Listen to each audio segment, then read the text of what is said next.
여수의 대표적인 요트 계류 시설인 이순신 마리나가 특혜 시비로 1년 넘게 몸살을 앓고 있습니다. 권오봉 시장 측근도 경찰에 입건된 가운데 해경의 수사 단계는 마무리되는 분위기입니다.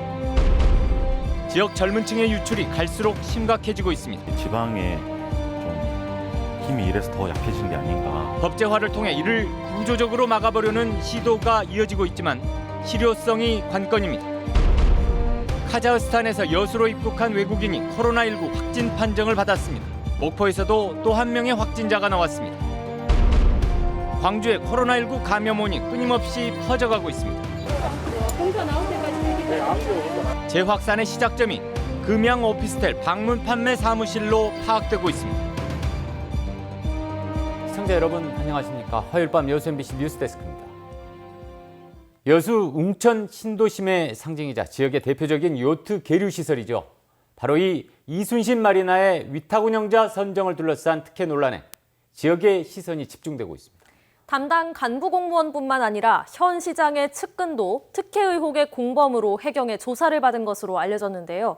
조만간 경찰 수사가 마무리돼 사건은 검찰이 이어받게 될 것으로 보입니다. 네, 오늘 첫 뉴스로 강서영 기자가 보도합니다. 이순신 마리나 특혜 의혹이 불거진 건 지난해 초. 의혹은 기존 3년간 이순신 마리나를 위탁 운영해온 업체가 계약을 연장하지 못하고 A업체가 새로운 위탁업체로 선정되면서 불거지기 시작했습니다. A업체는 자본 규모도 1억 원에 불과하고 마리나를 운영해본 경험도 없는데 입찰 과정에서 쟁쟁한 경쟁자들을 제치고 위탁 사업자로 선정된 것이 의문이라는 겁니다. 안전사고라든가 회사가 정말 경영상에 문제가 있어서 이런 그게 없는데 그냥 그렇게 불승인을 하고 입찰을 이제 띄운 거죠. 웃긴 거는 2등 된 회사가 통장 잔고에 250억을 예치하고 내려왔어요. 왜냐하면 재정 능력을 갖다가 보여줘야 되잖아. 그 회사가 떨어졌어요. 의혹이 잇따르면서 해경은 지난해부터 수사에 착수해 현재는 마무리 단계에 접어든 상황. 수차례 압수수색 결과 A업체 사무실에서 경쟁 입찰업체들의 민감 정보가 담긴 서류들이 발견됐는데 해경은 마리나 사업을 담당했던 여수시청 과장 오모 씨가 이를 A업체에 유출해 공정한 입찰을 방해한 것으로 보고 있습니다. 해경은 오 씨의 혐의를 입증할 증거가 충분하다고 보고 있지만 검찰은 증거 인멸이나 도주 우려가 없다며 구속영장은 기각한 상태입니다. 해경은 또 특혜 당사자인 A업체의 대표 조모 씨뿐만 아니라 운송기기 업체 대표 윤모 씨까지 특혜 의혹의 공범으로 보고 조사했는데 특히 윤 씨는 권오봉 여수시장의 선거운동 당시 운전기사로 근무했던 측근으로 알려졌습니다. 해경은 최근 수사 상황을 검찰에 보고했고 조만간 검찰과 협의해 송치 시점을 결정할 계획이라고 밝혔습니다. MBC 뉴스 강서영입니다. 네, 일자리가 줄어들고 그래서 지역의 젊은 층이 지역을 떠나는 현상. 우리 지역이 풀어내야 할 오랜 숙제인데요. 이를 막기 위한 법안이 이번 21대 국회에서도 잇따라 발의되고 있습니다. 이번에는 과연 제대로 효과를 거둘 수 있을까요? 조희원 기자가 취재했습니다. 지역 청년들이 수도권으로 쏠리는 현상이 수년째 이어지고 있습니다. 통계청 조사에 따르면 최근 3년 동안 전남에서 수도권으로 매년 10,000명이 넘는 청년 인구가 빠져나갔는데 유입된 인구는 6,000명 정도에 불과했습니다. 광주 전남의 청년층 유출률은 전국 광역시와 도지자체 중에서 두 번째로 높은 수준입니다. 이에 따라 광주는 매년 2천억 원, 전남은 1,000억 원 상당의 지역경제 손실이 발생한다는 연구 결과도 있습니다. 청년층은 고향을 떠나는 가장 큰 원인으로 일자리의 부족을 꼽았습니다. 저희 학생들이 이렇게 취업할 수 있는 그 기회가 많지 않아가지고 그런 부분에서 이제 다른 지역으로 많이 알아보고 떠난다고 생각하니까 이제 지방에 좀 힘이 이래서 더 약해지는 게 아닌가. 이에 따라 이번 21대 국회에서도 지역인재 유출을 막기 위한 법안이 잇따라 발의됐습니다. 더불어민주당 박영순, 김윤덕 의원은 공공기관이 지역인재를 35% 또는 40%까지 채용하도록 하는 것을 골자로 하는 법안을 최근 대표 발의했습니다. 김혜재 의원 역시 조만간 국가산단 입주기업들이 지역인재를 의무적으로 채용하도록 하는 법안을 발의할 예정입니다. 이들 법안 모두 지역인재 채용을 권고해 실효성이 떨어진다는 지적이 잇따랐던 현행법과 달리 강제 조항을 넣은 것이 특징입니다. 대기업에 이제 저희가 퍼센트로 말씀드리기가 좀 부끄러워서 말씀을 좀 못 드리겠습니다만은 일단은 저희의 전체적으로 한 2% 그에 맞춘 실력을 갖춘 애들이 들어가서. 그러나 수도권 학생에게 역차별이라거나 민간 기업의 인재 선발 자율성을 침해한다는 반론도 만만치 않습니다. 지난 20대 국회에서도 비슷한 법안이 잇따라 발의됐지만 결국 자초된 가운데 이번에는 다를 수 있을지 관심이 모아지고 있습니다. MBC 뉴스 조희원입니다. 시민단체가 더불어민주당을 상대로 다주택 처분 서약 이행을 촉구한 가운데 다주택 의원으로 지목된 여수 지역구의 김회재, 주철현 의원이 다주택을 정리하겠다는 의사를 밝혔습니다. 김회재 의원 측은 잠실 지역 아파트에 20년 이상 거주하다 지난 2018년 용산으로 이사를 하면서 일시적으로 1가구 2주택이 된 상황이라며 올해 안에 기존 주택을 처분할 계획이라고 설명했습니다. 서울 반포와 여수에 각각 주택 한 채씩을 보유하고 있는 주철현 의원도 당론에 맞춰 주택을 처분할 계획이라며 조만간 공식 입장을 내놓겠다고 밝혔습니다. 공군이 윤봉길 의사 유묵 판매인을 상대로 제기한 매매대금 반환 소송에서 승소했습니다. 광주지법 민사 11부는 국립과학수사연구원의 감정 결과 윤봉길 의사 유묵은 위작으로 판명되고 당초 유묵을 비싼 값에 구매했다는 판매인의 주장을 확인할 자료도 없다며 유묵 판매인은 공군에 매매대금 4억 원을 반환하라고 판결했습니다.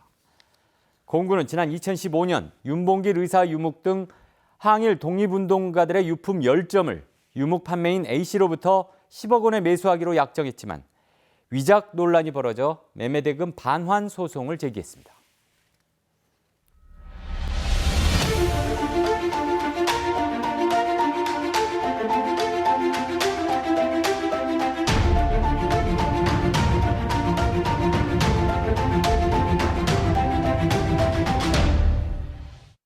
계속해서 코로나19 지역 내 확산 관련 속보 전해드립니다.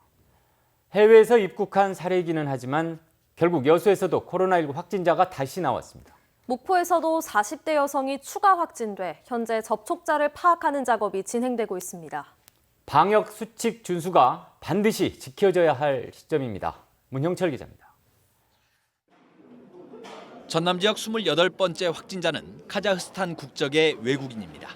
지난 5일 인천공항을 통해 입국한 이 20대 남성은 KTX를 타고 여천역에 도착한 뒤 임시 격리시설로 옮겨졌고 이튿날인 어젯밤 9시쯤 코로나19 진단검사에서 양성으로 판명됐습니다. 확진자는 현재 순천의료원에 격리 중이며 특별한 증상은 없는 것으로 알려졌습니다. 보건당국은 확진자가 여수로 이동할 당시 해외 입국자 전용 칸을 이용해 지역 내 접촉자는 없으며 다만 비행기나 열차 내에서 접촉한 사람이 있는지 등을 파악하고 있다고 밝혔습니다.